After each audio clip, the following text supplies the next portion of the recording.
देखो भाई, अब जो हमारे पास नेक्स्ट चैप्टर है वो है बैंक रिकंसिलिएशन स्टेटमेंट। देखो अभी तक मैंने ना चैप्टर 9 तक करवा दिए, ठीक है भाई। चैप्टर 9 के बाद ना जो 10वां और 11वां है, ठीक है, और जो 12वां है, ठीक है, इसको भी छोड़ा है।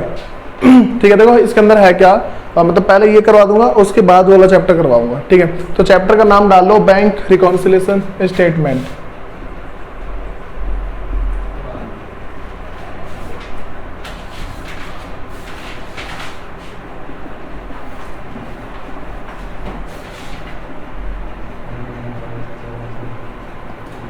देखो भाई, पहले तो मैंने मतलब पता होना चाहिए कि बैंक रिकंसिलिएशन स्टेटमेंट का मतलब क्या होता है, लेकिन इससे पहले पता होना चाहिए इसे बनाते क्या और फिर ये पता होना चाहिए बनाता कौन है, ठीक है।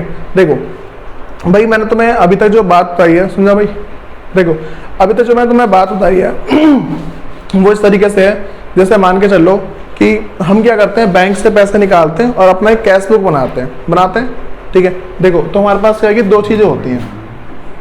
एक तो हमारा होता है हम जो अपना जो बैंक का बुक बनाते हैं, जो हम क्या अपनी बैंक अकाउंट बनाते हैं अपना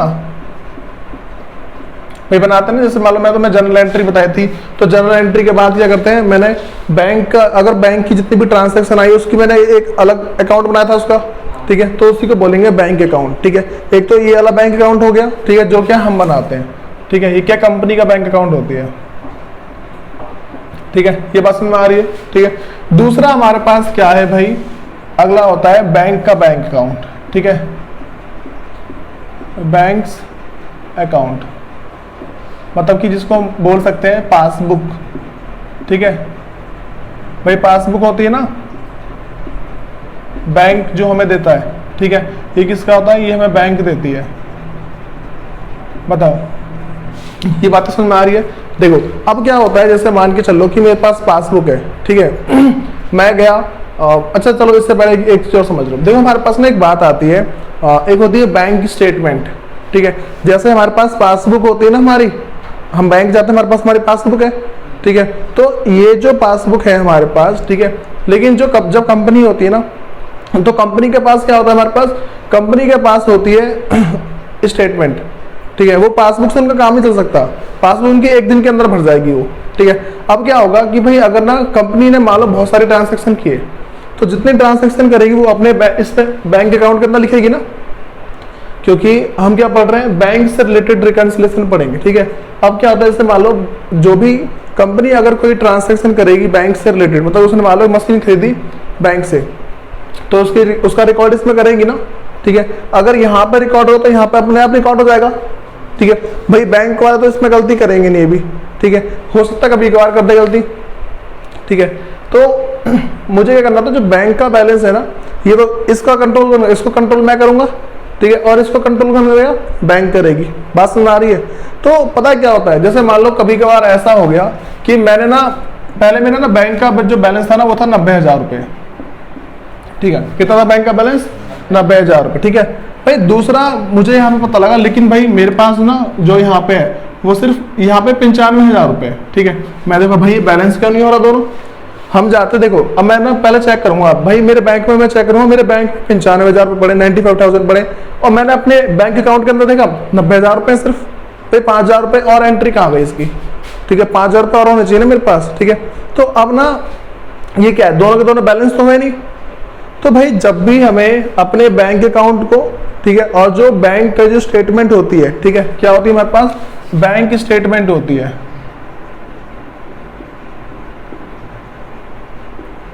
जो बैंक की स्टेटमेंट है भाई, इन दोनों को बैलेंस करने के लिए जो एक स्टेटमेंट बनाई जाती है ना, एक जो लेखा जोख किया जाता है, जो लिखा जाता है, जो ठीक किया जाता है, ठीक है, उसी को बोलते हैं बैंक रिकंसिलिएशन स्टेटमेंट, ठीक है। रिकॉन्सिलेशन का मतलब है जो भी गलतियां वगैरह हुई है उसको रिकॉन्साइल कर दो, ठीक है, उसको दोबारा से ठीक कर दो, ठीक है। और फिर क्या है कि हमारा उसी की स्टेटमेंट बनानी होती है, उसी को बोलते हैं बैंक रिकंसिलिएशन स्टेटमेंट। और सिंपल से बात की समझनी है, जब भी जो हमारी जो पासबुक है, ठीक है, जो मेरे पास जो बुक है, ठीक है, वो और जो बैंक वाले मेंटेन कर रहे हैं वो, जब उन दोनों का बैलेंस मिसमैच होता है ना, ठीक है, उस चीज को ठीक करने के लिए भाई हम इस स्टेटमेंट को बनाते हैं बैंक रिकंसिलिएशन स्टेटमेंट। बात समझ में आ गई। अच्छा बताओ ये बनाता कौन है, बैंक रिकंसिलिएशन स्टेटमेंट का जो कस्टमर होता है ना बैंक का, वो बनाता है। जो कंपनी है वो बनाती है। बात समझ में आ गई? देखो सबसे पहले, अच्छा देखो यहाँ पहले देखते हैं, मैं वो बातें बाद में बताऊंगा, पहले ये बात समझ में आ रही है, ये 95,000 है और ये 90,000 है। भाई अब तो बैलेंस करना पड़ेगा ना मेरे को। अब मैं गया बैंक में, ठीक है, मैंने बैंक से ली स्टेटमेंट, मैंने बोला भाई स्टेटमेंट दे मेरे को, ठीक है, तो बैंक ने क्या मेरे को दे दी स्टेटमेंट दी। अब जो बैंक ने मुझे स्टेटमेंट दी है ना, उसमें मैंने देखा कि भाई बैंक को ना ये मान लो कहीं से ब्याज के पैसे आ गए हैं, बैंक में कहीं पे ब्याज वाले पैसे आ गए, लेकिन जिस बंदे ने ब्याज जमा किया मेरे अकाउंट में उसने मुझे नहीं बताया। उस बंदे ने क्या किया, डायरेक्ट मेरे अकाउंट में जाकर जमा कर दिए, ठीक है, उसने क्या मुझे नहीं बताया, ठीक है। तो अब भाई इस टाइम क्या होगा, अब मैं यहाँ पे लिखूंगा ना कि अच्छा भाई एक चीज और ऐड करनी पड़ेगी। देखो अगर वो मुझे बता के करता तो मैं इसमें भी ऐड कर देता और इसमें भी ऐड कर देता, ठीक है, मतलब कि बैंक वाले तो इसमें ऐड करते ही करते, ठीक है, और मैं इसमें भी ऐड कर देता। उसने मुझे नहीं बताया, सीधे उसने अकाउंट में जमा करा दिया मेरे, तो यहाँ पे 5,000 बढ़ गए, ठीक है। भाई अब दोनों को बराबर करने के लिए क्या करूंगा, यहाँ पे 5,000 जोड़ दूंगा, ठीक है, किस नाम से जोड़ूंगा, यहाँ पे लिखूंगा ऐड इंटरेस्ट रिसीव्ड, ठीक है। तो यहाँ पे कितना 5,000, ये लो भाई हो गया, दोनों को दोनों बराबर। बताओ इतनी बात समझ आ रही है? पहले मैं दोनों को बराबर कैसे करा, मतलब कि मैंने देखा कि गलती क्या थी उसके अंदर, ठीक है, मतलब मैं एक स्टेटमेंट लेके आया पहले, ठीक है, मैं गया बैंक, ठीक है, बैंक जाने के बाद ना भाई मैंने बोला कि स्टेटमेंट दो मेरे को, ठीक है, बैंक जाने के बाद मैंने क्या बोला कि स्टेटमेंट दे दो, ठीक है। तो भाई अगर स्टेटमेंट मैंने मान लो उससे ली, ठीक है, तो स्टेटमेंट में जितनी भी गलतियां वगैरह होंगी, ठीक है, वो सारी लिखी होंगी।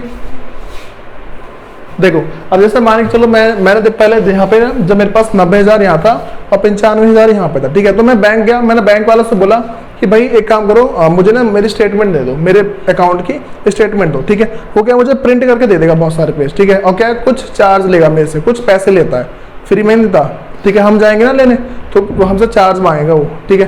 तो अब क्या होता है कि भाई वो हमें देगा स्टेटमेंट, ठीक है, भाई यहाँ पे तुम्हारा खर्चा हुआ है, यहाँ से पैसे आए, यहाँ पे खर्चा हुआ है, फिर यहाँ पे पैसे आए, मतलब कि प्लस माइनस होकर सारा क्या लिखा हुआ होगा, ठीक है। अब ये जो तुम्हारे पास लिखा हुआ होगा ना, तो मैं ना दोनों का मैच करूंगा, इसके सारे मैच करूंगा और जो मैंने अपने बैंक अकाउंट के अंदर लिख रखा है उन सबके सारे मैच करूंगा, ठीक है। तो मैच करने के बाद जहां भी गलती होगी ना उन सबको ठीक कर दूंगा। बात समझ में आ रही है? ठीक है, तो देखो अब ना भाई हमारे पास क्या है कि एक तो ये है और एक, बताओ पूरी बात समझ में आ गई कि चैप्टर के अंदर हम करेंगे क्या। मतलब कि एक मेरे पास बैंक स्टेटमेंट होगी, ठीक है, दूसरे के हमारे पास हमारा बैंक अकाउंट होगा, ठीक है, दोनों के अंदर जहां पे जो गलती होगी हम क्या उसको ठीक करेंगे, ठीक है, उसी को क्या बोलते हैं बैंक रिकंसिलिएशन स्टेटमेंट, ठीक है। बात समझ में आ रही है? अब देखो इसके आगे सुनो भाई, देखो यहाँ पे ना तुम्हें जो दूसरी बात ध्यान रखनी है वो क्या है, जैसे मान लो बैंक अकाउंट है, ठीक है, बैंक अकाउंट का जो बैलेंस होगा ना, हम इस वाले बैलेंस को बोलेंगे balance as per cash book. क्या बोलेंगे इसे? Balance as per cash book, ठीक है भाई, इसको हम कैश बुक मान के चलते हैं, ठीक है। दूसरा मेरे पास जो बैंक स्टेटमेंट होगी, ठीक है, जो हमारे पास क्या बैंक स्टेटमेंट होगी ना, इसको हम बोलेंगे बैलेंस एज पर पासबुक, ठीक है। ये बात समझ में आ रही है? क्या बोलेंगे इसको? बैलेंस एज पर पासबुक या फिर balance as per bank statement. बताओ भाई इन सब में दिक्कत है किसी को? तो मतलब ये सारी की सारी जो बातें हैं ना पता होनी चाहिए, ठीक है। देखो भाई मैंने तुम्हें नेक्स्ट बातें क्या बताई थी कि मैंने तुमसे क्वेश्चन पूछा था कि भाई मुझे ये बताओ कि जो बैंक रिकंसिलिएशन स्टेटमेंट है कौन बनाता है। मैंने क्वेश्चन पूछा था कि हु प्रिपेयर BRS, ठीक है, बैंक रिकंसिलिएशन स्टेटमेंट कौन बनाता है। तो बस सिंपल सी बात का ध्यान रखनी है, कौन बनाता है? यहाँ पे कस्टमर बनाता है, ठीक है।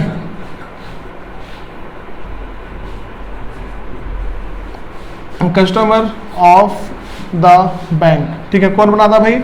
जो बैंक का कस्टमर होता है ना वो बनाता है इसको, ठीक है।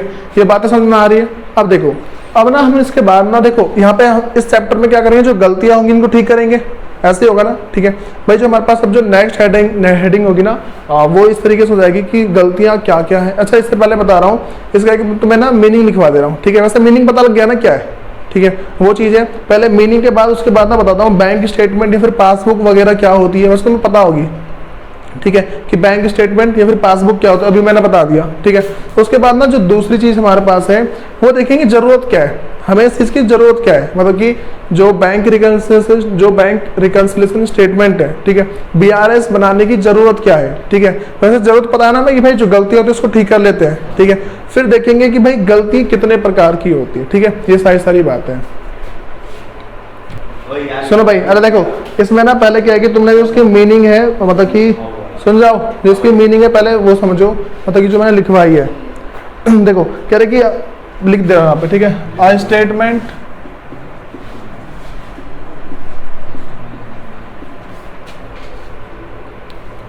prepared by account holder, prepared by account holder, a statement prepared by account holder to reconcile bank balance,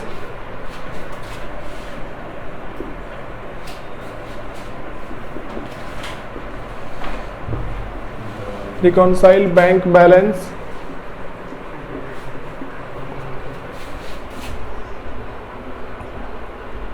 as per on passbook as per on passbook with balance as per bank,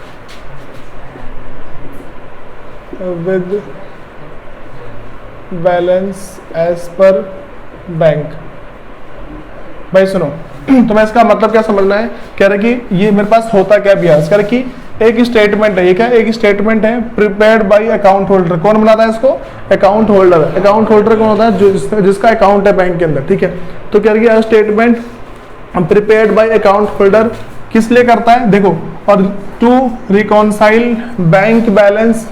ठीक है, क्यों, मतलब क्यों बनाता है, reconcile करने के लिए, मतलब कि मान लो एक तरीके से बैलेंस करने के लिए, मैच करने के लिए। क्या है, to reconcile bank balance as per on passbook, जो उसके पास पासबुक है वो किसके साथ, with balance as per bank. ठीक है, देखो जो हमारे पास ना सिंपल सा ये क्या है, मेरे पास एक स्टेटमेंट है। ठीक है, जो बैंक जो मतलब जो बीआरएस है वो क्या हमारे पास एक स्टेटमेंट है प्रिपेयर्ड बाय अकाउंट होल्डर। कौन बनाता है उसको, अकाउंट होल्डर बनाता है। क्यों बनाता है, to reconcile bank balance as per on passbook. ठीक है, जो उसके पास जो पासबुक है वो, ठीक है, और किसके, बैलेंस एज पर बैंक। ठीक है, मतलब कि सिंपल सी बात है, जो मेरे पास ना, जो उसके पास खुद जो पासबुक है उसको, और जो बैंक का पासबुक है, ठीक है, उनके पास जो भी है, जो भी दोनों का डिफरेंस है उसको मैच करने के लिए करता है। ठीक है, सुनो भाई अपना जो इसका मेरे पास नेक्स्ट है, अच्छा देखो सबको ये तो पता है बैंक स्टेटमेंट या फिर जो हमारे पास क्या है कि बैंक पासबुक क्या होती है। ठीक है, एक सिंपल सी बात बोले, देखो हमारे पास क्या है कि एक अगली हेडिंग डाल लो, बैंक स्टेटमेंट और बैंक पासबुक। ठीक है, ये तो मीनिंग थी तुम्हारी। ठीक है, अगली हेडिंग डालनी है बैंक स्टेटमेंट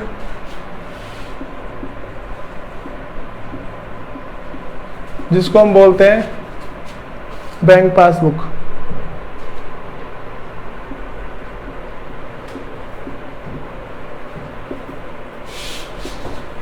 सुनो भाई, जो हमारे पास ना बैंक स्टेटमेंट और बैंक पासबुक होता क्या, सिंपल से अगर बात करें ना तो हमारे पास ये क्या है कि जो बैंक स्टेटमेंट या फिर जो बैंक पासबुक है, ये क्या होती है, हमारे पास हमारे एक कॉपी होती है हमारे अकाउंट की। ठीक है, जितने भी हमने ट्रांजैक्शंस वगैरह कर रखी होती है ना, जो अकाउंट होल्डर होता है ना, उसने जितने भी ट्रांजैक्शन की होती है, जितने भी पैसे का लेन देन किया होगा, ठीक है, उन सब की एक कॉपी होती है।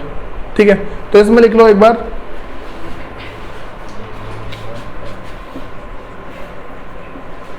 बैंक स्टेटमेंट और bank passbook is a copy of account, is a copy of account of the account holder, of the account holder, ठीक है भाई। जो भी हमारे पास अकाउंट होल्डर है ना, उसके बैंक पासबुक की हमारे पास एक कॉपी होती है, ठीक है। उसी को हम क्या बोलते हैं, बैंक स्टेटमेंट या फिर बैंक पासबुक बोलते हैं, ठीक है भाई। अगली जो जरूरत है ना, उसमें क्या लिखते हैं कि हमें जरूरत क्या है, मतलब कि need and importance, need and importance of BRS, bank reconciliation statement, ठीक है भाई। हमें जरूरत क्या है इसकी, ठीक है। जो बैंक रिकंसिलेशन स्टेटमेंट है, इसकी क्या हमें जरूरत क्या है। सबसे पहले भाई हमारे पास है ना, ये क्या करता है, जितनी भी गलतियां है ना उसे बाहर निकालता है। It bring out all the errors, ठीक है भाई। जितनी भी गलतियां होती हैं पहले क्या उसको ये बाहर निकालता है। जैसे मान लो कि जो भी मेरे बैंक अकाउंट में गलती हो, मतलब कि जो मेरी कैश बुक है, ठीक है उसमें, अच्छा तो ध्यान रखना, जो मेरा जो है पासबुक है ना, उसको मैं कैश बुक बोल के चलूंगा आपसे, ठीक है। जो भी मेरा क्या है कि जो अकाउंट मैं बनाऊंगा, ठीक है, उसको मैं कैश बुक बोल के चलूंगा, ठीक है। और जो बैंक होल्डर होगा ना, उसको मैं बैंक स्टेटमेंट या फिर बैंक अकाउंट बोल के चलता हूँ, ठीक है। देखो उसके बाद हमारे पास क्या है कि अगर मेरे पास ना कोई भी मान लो चेक है, ठीक है, कोई भी चेक है या फिर कोई पेमेंट है, अगर वो रिसीव हुई है नहीं हुई है, इन सबको मैच करने के लिए, ठीक है। तो अगला मेरे पास क्या है कि अगला लिख लो undue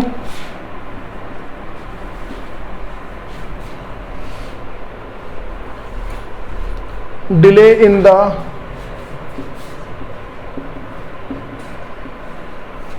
undue delay in the clearance of check deposit, clearance of check deposit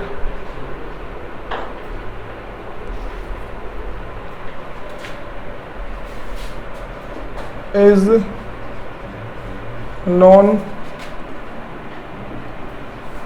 known from the BRS। सुनो भाई, हम क्या करते हैं, बैंक है, ठीक है।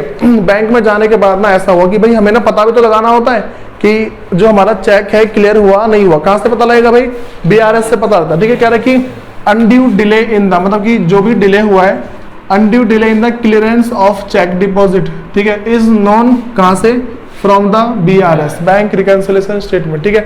हमने बैंक में कोई सा भी चेक वगैरह जमा किया, ठीक है, वो हमें पता लगाना है कि वो क्लियर हुआ है नहीं हुआ है, ठीक है। ये सारी बात हमें कहां से पता लगती है, BRS से पता लगती है, ठीक है।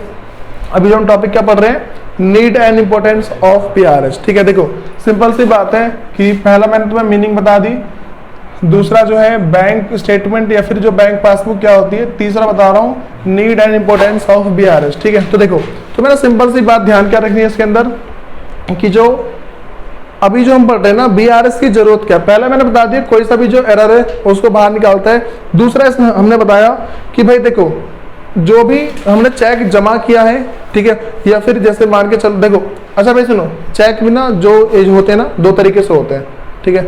एक तो मैंने चेक इशू किया होता है, थोड़ा ध्यान रखना, ठीक है, बाद में बताऊंगा वैसे, लेकिन अभी थोड़ा ध्यान रखना। एक होता है चेक इशू, दूसरा होता है चेक डिपॉजिट, ठीक है भाई। चेक डिपॉजिट का मतलब पहले समझो। चेक डिपॉजिट का मतलब होता है किसी ने मुझे चेक दिया था, मैंने उसको बैंक में जमा कर दिया, अब उसके बदले मुझे पैसे मिलेंगे, बात में आ गई। तो जब मैं चेक क्या करता हूं, जब चेक करता हूं मैं डिपॉजिट, ठीक है, सुनो, जब चेक डिपॉजिट करते हैं तो इस टाइम क्या होता है, जो बैंक का बैलेंस है ना, वो क्या मेरे पास प्लस हो जाता है, या फिर बोल सकते हैं इंक्रीज हो जाता है, ठीक है, बात समझ में आ रही है। जब मैं क्या करता हूँ, चेक को करता हूँ डिपॉजिट, उस टाइम क्या होता है, जो मेरा बैंक का बैलेंस है वो क्या है कि बढ़ जाता है, ठीक है। और अगर मैं करता हूँ चेक को इशू, ठीक है, चेक अगर मैं इशू करता हूं तो उस टाइम क्या होगा, जो बैंक बैलेंस है, ठीक है, वो क्या होता है, माइनस हो जाता है, कम हो जाता है, ठीक है, बात में आ रही है। देखो भाई चेक इशू करने का मतलब समझो, चेक डिपॉजिट का बता दिया मैंने भाई। चेक इशू का मतलब होता है मेरे पास ना मेरी चेक बुक है, ठीक है, मैंने इस पर साइन करके एक बंदे को लिख दिया 5,000 रुपए, ठीक है, पेमेंट कर दी मैंने उसको, इसको बोलते हैं चेक इशू कर देना, ठीक है। तो जब भी हम क्या है चेक इशू करते हैं ना, तो उस टाइम क्या होता है कि मेरे बैंक से बैलेंस क्या कम होता है, ठीक है, बात में आ रही है। फिर सुनो भाई, मैं इसके 2 पॉइंट बता दिए, तीसरा पॉइंट समझो क्या है इसके अंदर।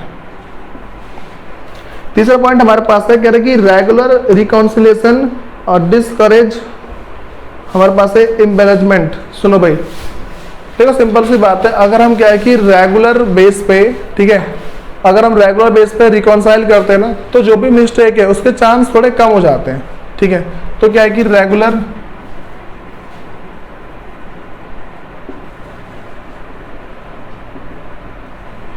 रिकॉन्सिलेशन डिक्रीज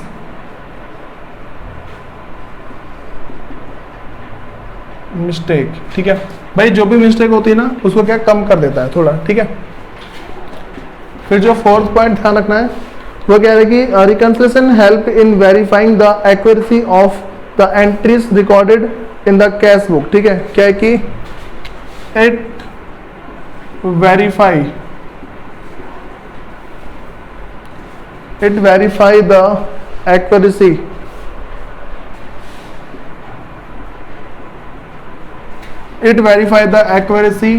ऑफ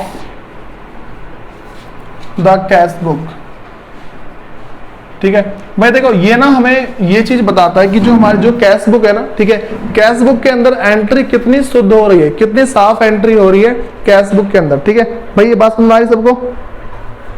देखो अब ना हमारे पास 4 पॉइंट है, 5वां पॉइंट है ये हमारे पास है, it show actual bank balance, ठीक है। 5वां क्या है? It show actual bank balance.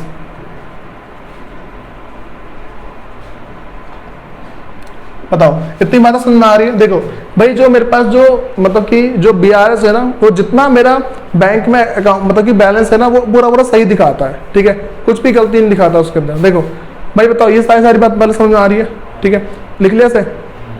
अब सुनो भाई, सबसे जो हमारे पास जो इसका नेक्स्ट टॉपिक है ना, ठीक है, वो बताता हूँ क्या है। देखो भाई जो हमारे पास सबसे नेक्स्ट टॉपिक है ना, वो है reasons of difference between balance as per cash book and bank statement और बैंक पासबुक। देखो सिंपल से जो हेडिंग है ना, वो है reasons of difference in cash book and passbook, या बोल सकते हैं बैंक स्टेटमेंट, ठीक है भाई। देखो तो मैंने सिंपल सी बात क्या ध्यान रखनी है, हमें क्या रीजन देखना है, ठीक है। अब ना मैं बात करता हूँ कि हमारे पास ऐसा क्या क्या रीजन हो सकते हैं जिसके चक्कर में क्या है कि जो मतलब कि इसके अंदर डिफरेंस आ रहा है, ठीक है, मतलब कि जो हमारा कैश बुक है, ठीक है, और जो पासबुक है, ठीक है, उसके अंदर क्या है डिफरेंस आ रहा है, ठीक है भाई। सबसे जो पहला हमारे पास रीजन है ना, वो हो सकता है, देखो जैसे, अच्छा एक बात और ध्यान रखना, ऐसा होता है कि मैं मान लो आज जो है ना एंट्री मतलब कि अपने बैंक बैलेंस को अपने क्या है कि जो मेरे पास कैश बुक है ना, ठीक है, उसको मैं अपने बैंक के बैलेंस से मैच करना चाहता हूँ आज के दिन, ठीक है। अब ऐसा होता है भाई, मैंने एक चेक ना कल जमा किया है, ठीक है, तो मैंने अपने में तो बढ़ा दिया होगा, ठीक है, लेकिन ऐसा हो भाई साले बढ़ाया नहीं मैंने, मेरे बैंक वाले ने जमा ही नहीं किया अभी तक, ठीक है, क्योंकि चेक ना 2 से 3 दिन बाद क्लियर होते हैं माना जाता है, ठीक है। अब देखो ऐसा हुआ कि जो पहले मेरा कैश बुक था, ठीक है, क्या है कि जो मेरे पास कैश बुक है, ठीक है, और यहाँ पे मान लो पासबुक है, ठीक है। तो अब पता क्या है, जैसे मान के चलो इसका मैं तुम्हें बेस्ट एग्जांपल देता हूँ, SBI बैंक, ठीक है, तो वो क्या है तुम्हें पता ही है इसका क्या सीन है, ठीक है, तो एकदम ठीक है, हाँ बहुत जल्दी काम करती है, ठीक है। तो देखो अब यहाँ देखो, जैसे मान के चलो कि एक तो क्या है कैश बुक है, ठीक है, मान लो जो मेरे पास कैश बुक में ना पहले बैलेंस था 10 लाख रुपए थे, ठीक है, कितने थे 10 लाख। एक बंदा आया वो मेरे को 1 लाख का चेक दे गया, ठीक है, तो जो 1 लाख का चेक दे के गया मैंने क्या अपने में वही ऐड कर दिया, ठीक है, और जो मैंने क्या 31 मार्च, ठीक है, तो यहाँ पे मेरा टोटल बैलेंस कितना हो गया 11 लाख हो गया, ठीक है। लेकिन भाई जो पासबुक में है ना, देखो पहले बैलेंस ठीक था 10 लाख रुपए, ठीक है, लेकिन ना बैंक वाले ने जो चेक है ना वो क्लियर नहीं किया, ठीक है, पता है ना SBI का सीन है, वो 2 से 3 दिन के बाद क्या है कि भाई काम करती है अपना, ठीक है। तो यहाँ पे क्या है कि उसने कोई पैसे जमा नहीं किए, तो अब क्या हो गया भाई मेरे पास यहाँ पे 11 लाख तो है नहीं, टोटल कितने 10 लाख हो गए, ठीक है, 10 लाख के 10 लाख रह गए, लेकिन यहाँ पे कितना हो गया 11 लाख, तो यहाँ पे कितना रह गया 10 लाख, ठीक है। तो भाई अब जो तुम्हें यहाँ पे बात समझनी है वो क्या है, कि ये जो ना गलती हुई क्यों है, टाइम के चक्कर में गलती हुई ना, ठीक है। तो पहला जो मेरे पास होता है ना वो है difference due to timing in recording entries, ठीक है। पहला क्या लिखना है तुम्हें, difference due to timing in recording entries, difference due to timing in recording entries, ठीक है भाई। पहला मेरे पास क्या है कि डिफरेंस किसके चक्कर में है, टाइम के चक्कर में है, ठीक है। मैं तुम्हें एग्जांपल बता दिया, ठीक है। तो मैं ना भाई देखो जितनी बातें ना अगर तुम एग्जांपल से समझते हो ना तो अच्छा खासा तुम्हें याद रहेगा, ठीक है। पहला क्या है, difference due to timing in recording entries है, ठीक है भाई। उसके बाद देखो जो हमारे पास ना नेक्स्ट बात आ सकती है, इसके अंदर ना क्या क्या रीजन ऐसे हो सकते हैं, ठीक है। मतलब कि इसके अंदर ना कुछ कुछ एंट्रियां बता दे रहा हूँ, ठीक है। इनके कुछ एग्जांपल आगे जो आएंगे वो तो आएंगे, इसके कुछ कुछ मैं एग्जांपल बता रहा हूँ, ठीक है। वो देख के चलना साथ में। देखो भाई जो इसके अंदर ना पहला है मेरे पास वो है cheque issue but not present for payment, ठीक है। पहला मेरे पास ऐसा हुआ है कि मैंने ना cheque issue but not present for payment. भाई देखो हुआ क्या है, मैंने चेक को ना पहले इशू किया, चेक इशू का मतलब पता था ना, मैं चेक लिख के किसी को पेमेंट कर दी, ठीक है भाई। मैंने तो कर दी, ठीक है। तो देखो सुन जाओ भाई एक बार, देखो जैसे मान के चलो कि मेरे अकाउंट में 10 लाख रुपए थे, ठीक है। मैंने क्या करा कि किसी को ना 1 लाख का चेक लिख के दे दिया, ठीक है, इशू कर दिया मैंने। अब मैं अपने में क्या करूंगा, 1 लाख रुपए कम कर लूंगा, 9 लाख रुपए। भाई मैंने ना उस बंदे को चेक दिया ना तो मैंने उसको ना थोड़ी ना आगे तक की डेट दे दी थी, ठीक है, कि तू जब भी जाएगा जाके करा ली, ठीक है। तो अब पता क्या हुआ, वो बंदा ना गए नहीं बैंक में, ठीक है। वो कह रहा तबीयत खराब है मेरी, ठीक है, तो क्या गए नहीं, ठीक है। या फिर मान के चलो SBI की लाइन में लगे देखो SBI की लाइन में लगा हुआ था वो, तो भाई साहब ऐसा हुआ कि पहले वो गया, ठीक है, तो पहले लंच हो गया, लाइन चला 2 घंटे का, 2 घंटे लंच चलने के बाद फिर जाके 1 घंटे बाद छुट्टी हो गई, बैंक के ऑफिस होगी, ठीक है। तो उन्होंने भगा दिया, ठीक है। तो 2-3 दिन ऐसे हो गए, रोज जाता रोज छुट्टी। एक दिन क्या हुआ देखो सुनो, अब क्या है कि चेक तो मैंने इशू कर दिया, ठीक है, मैंने अपने में कम कर दिया होगा बैलेंस, ठीक है, लेकिन उस बंदे ने बैंक में जाके पैसे लिए ही नहीं, तो बैंक का बैलेंस मेरा ज्यादा नहीं होगा, ठीक है, और इसका बैलेंस कम होगा। तो पहला रीजन पता लग गया, चेक तो मैंने इशू किया but not present for payment, ठीक है। पहला रीजन ये हो सकता है, ठीक है। दूसरा मेरे पास क्या है कि इसी के जैसा सेम है, चेक मैंने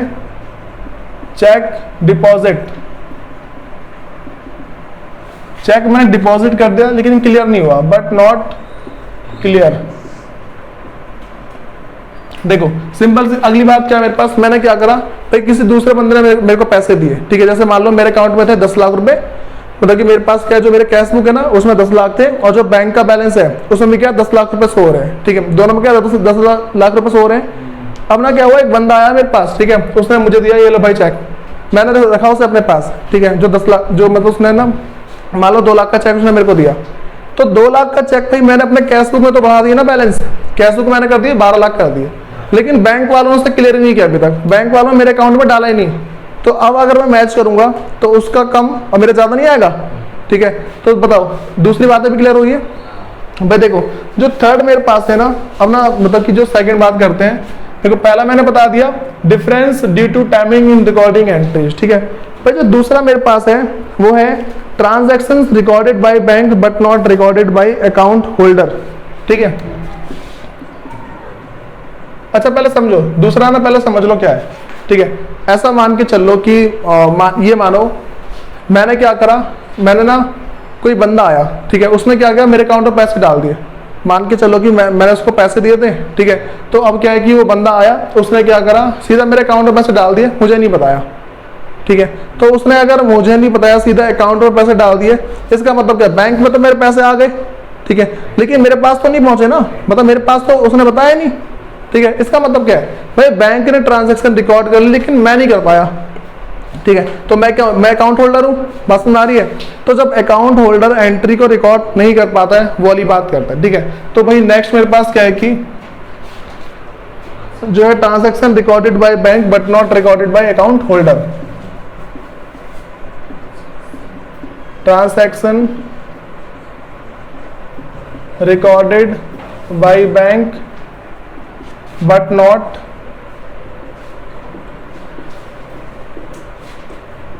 recorded by account holder.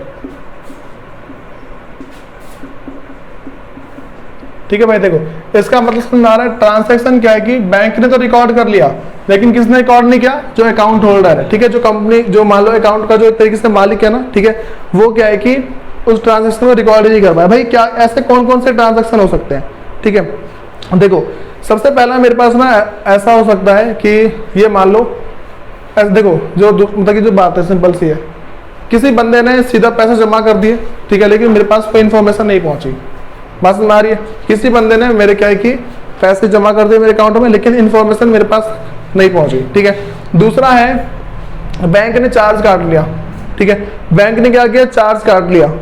Bank ने मतलब कि जैसे मान के चलो मैंने कोई काम करवाया बैंक से, ठीक है, बैंक ने क्या मेरे को बिना बताए चार्ज काट लिया।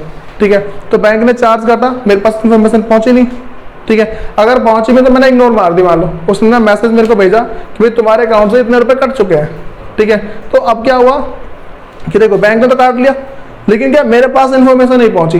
ठीक है, तो यहाँ पे भी क्या हुआ भाई, बैंक ने तो एंट्री रिकॉर्ड करी है लेकिन मैंने नहीं करी। ठीक है, और क्या हो सकता है कि भाई बैंक ने ना मेरे अकाउंट में ब्याज वाले पैसे डाल दिए। मान लो मैंने ना 10 लाख रुपए जमा कर रखे हैं, ठीक है, एफडी करा रखी है। अब क्या है कि बैंक ने ना इंटरेस्ट जो है ना मेरे अकाउंट में ट्रांसफर कर दिया। ठीक है, तो अब उस टाइम में क्या हुआ, बैंक ने तो रिकॉर्ड कर लिया लेकिन मेरे पास मुझे तो पता नहीं लगा ना। भाई सिंपल सी बात है, इसके अंदर हमें वो सारी की सारी एंट्री देखनी है जिसमें हमें पता ना हो। ठीक है, जिसमें क्या मुझे पता ही ना चला हो और उस बंदे ने क्या एंट्री कर दी। ठीक है, इसमें पहला लिख लो, interest credit by bank but not recorded in cash book.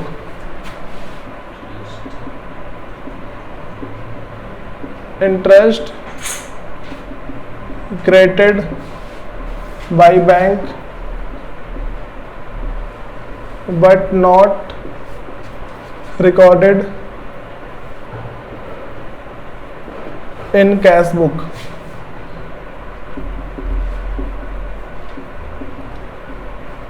बताओ भाई, ये बात समझ में आ रही है? इंटरेस्ट तो क्या है कि क्रेडिट कर दिया गया है, लेकिन क्या है हमने उसको रिकॉर्ड नहीं किया है। कोई दिक्कत तो नहीं है भाई इसके अंदर? अब सुनो, जो भाई हमारे पास ना इसका जो दूसरा है, दूसरा इस तरीके से है कि बैंक चार्ज या फिर interest charge by bank but not recorded in cash book. इस बार क्या भाई बैंक वालों ने हमसे चार्ज ले लिया, उन्होंने क्या कि बैंक चार्ज ले लिया या फिर इंटरेस्ट चार्ज कर लिया हमसे। मान लो मैंने, देखो बैंक चार्ज का मतलब है हमने बैंक से कोई काम करवाया, बैंक ने क्या कि हमसे पैसे ले लिए, उसको बोलेंगे बैंक चार्ज। ठीक है, उसके बाद दूसरा मेरे पास क्या है कि भाई हमने बैंक से लोन ले रखा है, बैंक ने क्या अपने आप पैसे काट लिए हमारे अकाउंट से।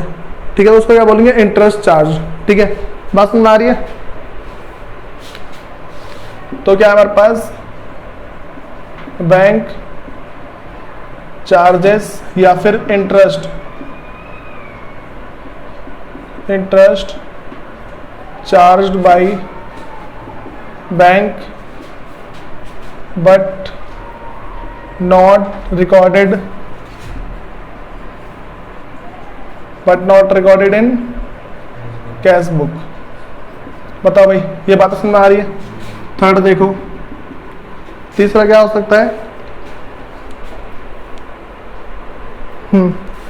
अगला ऐसा है कि भाई बैंक ने ना कहीं से पैसे जमा कर लिए हमारे, मतलब कि जैसे मान लो उसने क्या कि कहीं से ब्याज वाले पैसे आने थे। ठीक है, उसने क्या वो जमा कर लिए। ठीक है, लेकिन अच्छा देखो हम ना ऐसा भी करते हैं कि बैंक वालों को ना बोल देते हैं भाई यहाँ से ना मेरे पैसे आ नहीं होते हैं। ठीक है, या तो लेके आ जाया करो, ठीक है, या तो मेरे कोई बंदा दे जाएगा।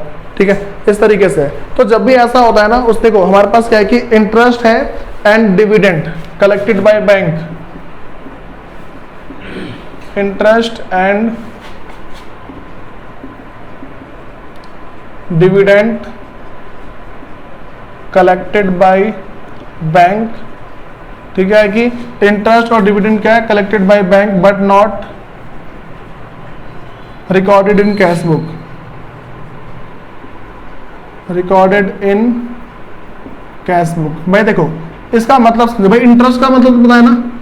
ठीक है, बात समझ आ रही है? इंटरेस्ट का मतलब पता है। ठीक है भाई, तुम्हें ना डिविडेंड का मतलब पता होना चाहिए। डिविडेंड का मतलब क्या? जैसे मान के चलो मैंने किसी कंपनी के अंदर क्या किया, पैसे लगाए।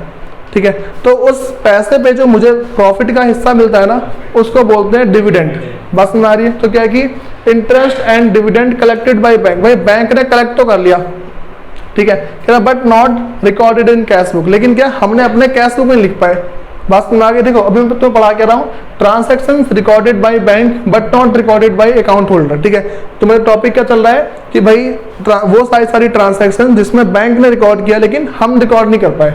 बात समझ में आ रही है। फिर देखो भाई अब जो हमारे पास ना जो अगला है वो है direct payment by bank but not recorded in cash book. ठीक है, क्या हमारे पास fourth direct payment by bank but not recorded in cash book. भाई इसका मतलब समझो क्या होता है। पहले बैंक ने क्या भाई डायरेक्ट पेमेंट करी है, इसका मतलब क्या, जैसे मान लो मैंने ना बैंक वालों से बोल रखा है कि भाई तुम एक काम करा करो, जैसे ही ना मेरे पैसे आ जाए मेरे अकाउंट में, ठीक है, मतलब कि ऐसा है जैसे मान के चलो भाई देखो, जैसे मान लो जैसे ही मेरा महीने का खर्चा आ जाए ना तुम पे कर दे करो। जैसे या फिर दो एग्जांपल हो सकते हैं इसका। भाई बैंक ने क्या किया, मेरा जो बिजली का बिल है उसने क्या कि खुद जमा कर दिया। मैंने बैंक वाले से बोल रखा है जैसे ही मेरा बिजली का बिल आ जाए, ठीक है, तुम क्या करा करो सीधे जाके पे कर दे करो उसको। ठीक है, एक तो ये हो सकता है। भाई जो दूसरा है ना उस वो देखो क्या हो सकता है, मैंने क्या अपना इंश्योरेंस करवा रखा है। ठीक है, अपना क्या इंश्योरेंस करवाया हुआ है, तो भाई इसका जो भी प्रीमियम आता है ना, ठीक है, तो इंश्योरेंस का जो भी प्रीमियम आता है, ठीक है, और उसको क्या तुम पे कर दिया करो। मैंने बैंक से बोल रखा है जैसे ही मेरे प्रीमियम की डेट आता ना तुम पे कर दिया करो उसको। ठीक है, तो वही है कि direct payment by bank, bank ने क्या डायरेक्ट पेमेंट कर दी, ठीक है, but not recorded in cash book, हमने क्या उसको रिकॉर्ड ही नहीं किया। मान लो मैं भूल गया, ठीक है, कोई भी बिजनेसमैन होता है ना, या फिर जैसे मान के चल लो कि कोई ना उसने पूरी कंपनी का इंश्योरेंस करवा रखा है, ठीक है, कंपनी का इंश्योरेंस करवा रखा है, हमने बैंक वाले से बोल रखा है भाई तू सीधा पेमेंट कर दिया कर, ठीक है, हम इतने झंझट नहीं पालते, तू पेमेंट कर दिया कर। ठीक है, बैंक ने क्या करा, सीधा पेमेंट कर दी। ठीक है, और फिर क्या इन्फॉर्मेशन हमारे पास आई, मैसेज आता है, ठीक है, लेकिन हमने क्या इग्नोर मार दिया मैसेज को। ठीक है, तो यहाँ भी क्या हुआ भाई direct payment by bank but not recorded in cash book. ठीक है, कितनी बात समझ में आ गई। भाई नेक्स्ट हमारे पास है डायरेक्ट डिपॉजिट। देखो अब क्या हुआ है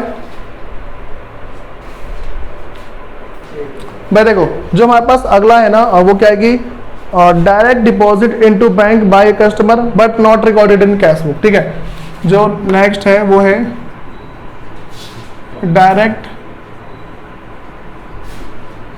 deposited bye a customer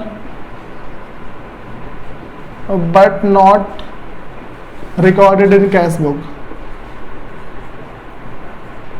recorded in cash book. भाई सुनो इसका मतलब समझो क्या है। जैसे मान लो किसी एक कस्टमर ने मेरे से उधार पे सामान खरीदा था, ठीक है, कोई एक कस्टमर था उसने क्या किया मेरे से उधार पे सामान खरीदा। ठीक है, भाई उधार पे सामान खरीदने के बाद क्या हुआ कि भाई उसने ना पेमेंट मुझे बाद में कर दी, ठीक है, लेकिन उसने मतलब सीधा मेरे जो बैलेंस है ना उसने मेरे अकाउंट में डाल दिया, लेकिन मुझे नहीं बताया। ठीक है, तो उस टाइम क्या होता है कि direct deposit by customer but not recorded in cash book, मतलब कि जो कस्टमर है उसने डायरेक्ट जमा तो कर दिया, ठीक है, लेकिन क्या है उसने मुझे नहीं बताया। ठीक है, तो वही है, इस टाइम भी क्या मेरा बैंक का बैलेंस बढ़ जाएगा और मेरा वो वाला बैलेंस उतना ही रहेगा ना। ठीक है, ये बात समझ आ रही है। फिर देखो भाई जो लास्ट का है इसका हमारे पास वो इस तरीके से है, अभी और है भाई, कह रहे कि dishonoured of bill discounted with the bank and not recorded in cash book. ठीक है, भाई यहाँ पे क्या है कि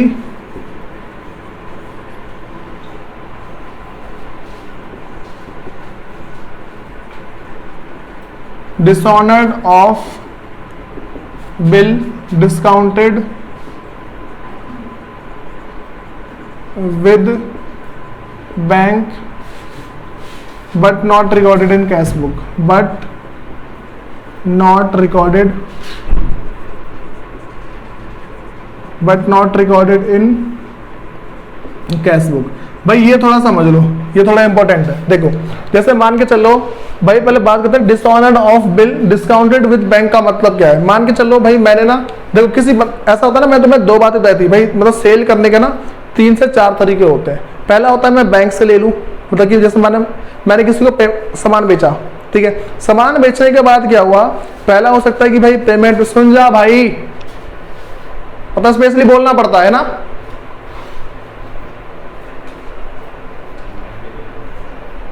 मैंने स्पेशली बोला कि सुन ले, फिर भी छपा पड़ा है। देखो मैंने क्या बताया, डिसऑनर ऑफ बिल है, ठीक है। बिल क्या है कि मैंने मतलब कि मान लो मैंने पहले ना, तो मैं इसका बेस बताता हूँ। मान के चलो मैंने क्या करा कि कोई एक बंदा था, मैंने उसको सामान बेचा, ठीक है। तो सामान बेचने के 3-4 तरीके हैं। पहला है कि मैं उससे पेमेंट ले लूँ बैंक से, दूसरा है पेमेंट ले लूँ मैं कैश में, ठीक है। तीसरा पता क्या होता है, आधा बैंक आधा कैश, ठीक है, ऐसा हो सकता है। चौथा तरीका होता है कि मैंने उसको सामान बेचा, ठीक है, मैंने क्या बिल बना दिया उसका, ठीक है, कि भाई 3 महीने और 3 दिन बाद तो मुझे बिल की पेमेंट कर जाइए, ठीक है। लेकिन क्या है, उसने मुझे बिल दे दिया। देखो एक बिल बनाते हैं, एक बिल अपने पास रखता हूं मैं, एक बिल अपने पास रखता है, ठीक है। जो मेरे पास बिल है ना, उसमें मेरे को पैसा मिलेंगे, बस में आ रही है। जो मेरे पास जो बिल होगा उस पर तो पैसे मिलेंगे ना मेरे को, उसको बोलेंगे बिल्स रिसीवेबल, ठीक है। क्या बोलेंगे उसको, बिल्स रिसीवेबल, ठीक है। लेकिन जो उसके पास बिल है ना, वो उसको बोलेगा बिल्स पेबल। तो देखो इस बिल पे मेरे को पैसे मिलेंगे, ठीक है। तो ये जो बिल है, मैं जाऊंगा, मुझे ना क्या है कि भाई 3-4 हफ्ते बाद ना पैसे की जरूरत पड़ गई। मैं गया बैंक के पास, मैंने बोला भाई देख ये 10,000 का बिल है, ठीक है, तू इसको अपने पास रख, मुझे पैसे दे दे, ठीक है। बंदा आएगा तेरे को पेमेंट करके चला जाएगा, ठीक है, ऐसा बोला मैंने, ठीक है। अब क्या हुआ कि भाई बैंक ने बोला देख मैं तेरे को पूरे 10,000 नहीं दूंगा, मैं अपने 200 रुपये चार्ज काटूंगा, फिर तुझे दे दूंगा। तो उसने मुझे 9,800 रुपये दे दिए, ठीक है। ये बात समझ में आ रही है, उसने क्या मुझे 9,800 रुपये दिए। तो जो 9,800 उसने मेरे को दिए, इसका मतलब क्या मेरा बैंक कितने से बढ़ जाएगा, 9,800 से मेरा बैंक बढ़ जाएगा ना, ठीक है। चलो ठीक है, मान लो बढ़ गया बैंक, ठीक है। अब सारा मामला खत्म। अब पता क्या हुआ, कुछ दिन के बाद भाई वो बंदा, उसने बैंक में पेमेंट करी नहीं। मैंने बोलता ना कि 3 महीने 3 दिन बाद वो बंदा पेमेंट कर देगा तेरे को, लेकिन वो आया नहीं बैंक के पास पेमेंट करने। अब बैंक क्या करेगा, भाई तेरा बंदा आया नहीं है, मैं तेरे अकाउंट से 10,000 रुपये काट रहा हूँ। 10,000 रुपये क्यों काटेगा, क्योंकि 200 तो उसका बैंक का चार्ज था ना, ठीक है। वो क्या करेगा, 10,000 रुपये मेरे बैंक से काट लेगा, ठीक है। उसने बैंक से 10,000 रुपये काट लिए। वो पता सिर्फ किसको पता लगेगा, सिर्फ बैंक वाले को पता है कि हाँ भाई इस बंदे ने पेमेंट नहीं करी, तो मैंने क्या है कि तेरे बैंक से पैसे काट लिए, ठीक है। तो बैंक से जो पैसे काटे हैं, ठीक है, तो क्यों डिसऑनर्ड हो गया बिल, पहले बिल डिसऑनर्ड हो गया क्योंकि उस बंदे ने पेमेंट तो करी नहीं बैंक को, तो उसी को बोलते हैं बिल डिसऑनर्ड हो गया। जो डिस्काउंटेड विद बैंक, जिसको मैंने बैंक से भुनाया था, ठीक है, मतलब कि मैंने बैंक को बिल दे दिया, ठीक है, उसी को बोलते हैं बिल का भुनाना, ठीक है, डिस्काउंट करवाना बैंक से, ठीक है। तो मैंने क्या है कि बिल दिया बैंक को, बैंक ने क्या करा कि भाई वो जो बिल है रखा अपने पास और पेमेंट उसने मेरे अकाउंट में डाल दी थी। तो वही पहले क्या, बिल मेरा डिसऑनर्ड हो गया, उस बंदे ने जैसे पेमेंट नहीं करी ना, तो बिल क्या है, डिसऑनर्ड, ठीक है। देखो डिसऑनर्ड का मतलब पता है, इज्जत रख ली, डिसऑनर्ड, ठीक है, इज्जत नहीं रखी बिल की, ठीक है। तो dishonoured of bill discounted with bank, ठीक है। उसने क्या है कि जो मतलब कि जो हमने बैंक से डिस्काउंट करवाया था, ठीक है, वो डिसऑनर्ड हो गया। तो भाई डिसऑनर्ड हो गया, इसका मतलब बैंक का बैलेंस मेरा कम हो जाएगा, ठीक है। और भाई कह रहे but not recorded in cash book, ठीक है। बैंक ने तो कम कर दिया हमारे अकाउंट, लेकिन हम नहीं कर पाए, ठीक है, ये चीज है, ठीक है। भाई जो हमारे पास में जो लास्ट का है वो है bills collected by the bank on behalf of customer.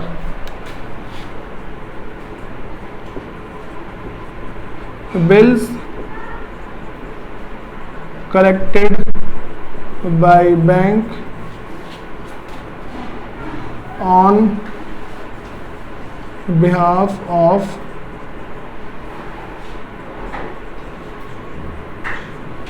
Customer. देखो भाई लास्ट का समझो क्या है, कोई सा बिल था, ठीक है, वो ना मतलब कि जमा हमें करना था, ठीक है। मतलब कि जैसे मान लो कि मेरा बिजनेस चलता है दिल्ली के अंदर, ठीक है, मैंने एक बंदे को सामान बेचा था, ठीक है। वो बंदा क्या है कि मेरे पास ना पैसे देने आएगा, ठीक है, ये मान लो, ठीक है। अच्छा बिल को ना मैं पैसे मान के चल रहा हूँ यहाँ पे, ठीक है। चलो बिल का समझते हैं। देखो ऐसा मान लो बिल्स रिसीवेबल देने आएगा मेरे को, ठीक है। मैंने क्या किया, मेरा बिजनेस चलता दिल्ली में, मैंने एक बंदे को सामान बेचा था, ठीक है।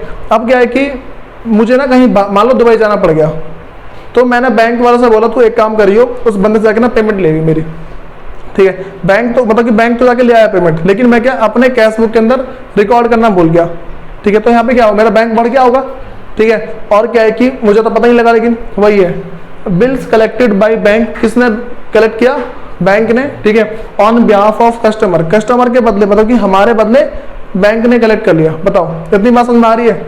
मैं देखो ये सारी की सारी बात हमारे पास है, ठीक है।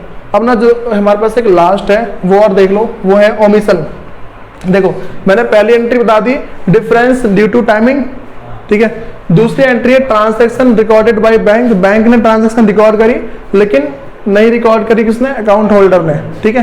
ये बात समझ में आ रही है भाई, ये थोड़ा इंपॉर्टेंट है, ध्यान रखना, ठीक है। जो लास्ट का हमारे पास है ना वो है एरर्स, ठीक है। एरर्स बता रहा हूं क्या है। एरर्स का मतलब भाई गलती हो गई है, ठीक है। गलती क्या हुई है भाई, एंट्री रिकॉर्ड नहीं करी, बिल्कुल रिकॉर्ड नहीं करी। बात समझ आ रही है, एंट्री क्या है, बिल्कुल रिकॉर्ड नहीं करी है, ठीक है। तो देखो हमारे पास क्या है कि इसको बोलते हैं errors of error and omission, ठीक है। क्या बोलते हैं, एरर्स एंड ओमिशन। भाई ओमिशन का मतलब है भूलना, ठीक है। हम क्या एंट्री करना ही भूल गए, ठीक है।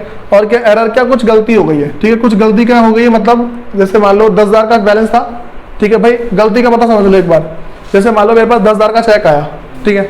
मैंने पता क्या करा, बैंक पर तो जमा कर दिया, बैंक का बैलेंस पता कितने से बढ़ा, 10,000 से बढ़ गया होगा। मैंने पता क्या करा, 1 लाख लिख दिया, मतलब कि जल्दी जल्दी जीरो दबा रहा था मैं, 4 जीरो दबाने थे, मैंने 5 जीरो लिख दिए, ठीक है। ऐसा होता है ना कि मैं 10,000 लिख रहा हूँ, ठीक है। मुझे क्या लिखना, 10,000 रुपये लिखना था, ठीक है। अब मैंने क्या इतने जीरो लगा दिए, ठीक है। तो कितना हो गया भाई, 1 लाख नहीं हो गए, ठीक है। मुझे लिखना 10,000 था लेकिन मैंने कितना लिख दिया, 1 लाख। तो इसको बोलते हैं एरर्स, ठीक है। दूसरा होता है भूल जाना, रिकॉर्ड करना ही भूल गए हम, ठीक है। मतलब कि बैंक वालों ने रिकॉर्ड कर लिया, ठीक है, हमने रिकॉर्ड नहीं किया, ठीक है। इस तरीके से या फिर पूरी की पूरी एंट्री रिकॉर्ड करना ही भूल गए। बात समझ में आ रही है भाई, जितनी बातें बताई ना ये सारी की सारी बात तुम्हें पता होनी चाहिए, वरना तुम्हारा चैप्टर आगे नहीं हो पाएगा, ठीक है। अब देखो इसका नेक्स्ट टॉपिक,